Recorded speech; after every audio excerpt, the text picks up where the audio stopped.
Բազմաթիվ դռներ ծեծեցին քաղաքացիներով, Կարմիր խաչ եւ այլն, մարդու իրավունքների պաշտպանի գրասենյակ, բոլորի միջոցով փորձեցինք Սասնա ծռերին հաց հասցնել եւ որովհետեւ մեկը չկարողացավ այդ հարցում մեզ օգտակար լինել։ Բախումներ տեղի ունեցավ ամսի 20-ին, հիշում եք, հենց հիմնական խնդիրը հենց դա էր, որ ինչ է նշանակում մարդկանց զրկել իրենց իրավունքից, սնվելու իրավունքից։ Բախումների արդյունքում շատերը հիմա բանտում են, քրեական գործեր կառուցված եւ Արտուրը ուղղակի լուր առանց մեծ խոսալու մեր պես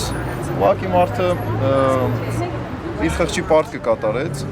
ու իր կյանքը, իր անվտանգությունը, իր առողջությունը, ինքնին որ առողջական խնդիրներ ունի, վտանգելով տարավ հացը հասցրեց տեղ։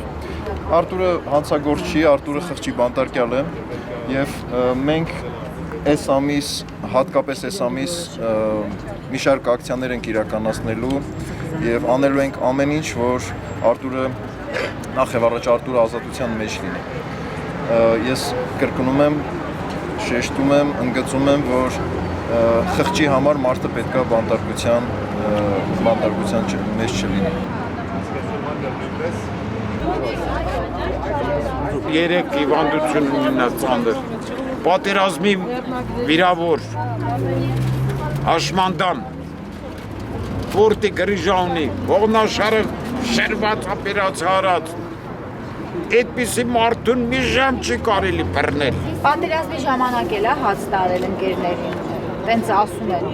Զենքերը տանում էր, ես հիշում եմ ինձ ասում էր զենքեր ենք տանում, բան ենք տանում, մեքենաներով բան ենք տանում։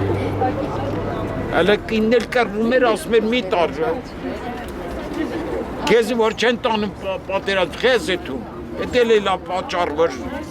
ընտանիքը քայքայեց, հայրենիք էր պաշտպանում, ինչ հայրենիք, պաշտպանում էր, որ սենց օրինքներ։ Ինչ եք կարծում, իշխանությունները կազատեն իրեն։ Վերջին անգամ երբ եք զրուցել նրա հետ։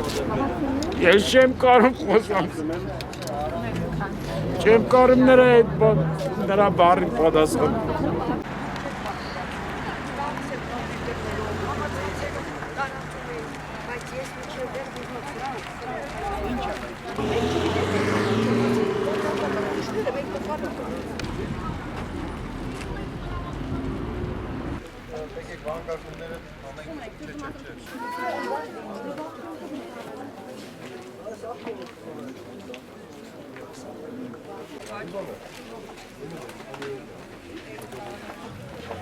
Այս պահին հիմա հաշվում ենք Արտուրին, հիմա թուղթ կվերցնենք, հետ կգանք, մյուսներին կգրենք։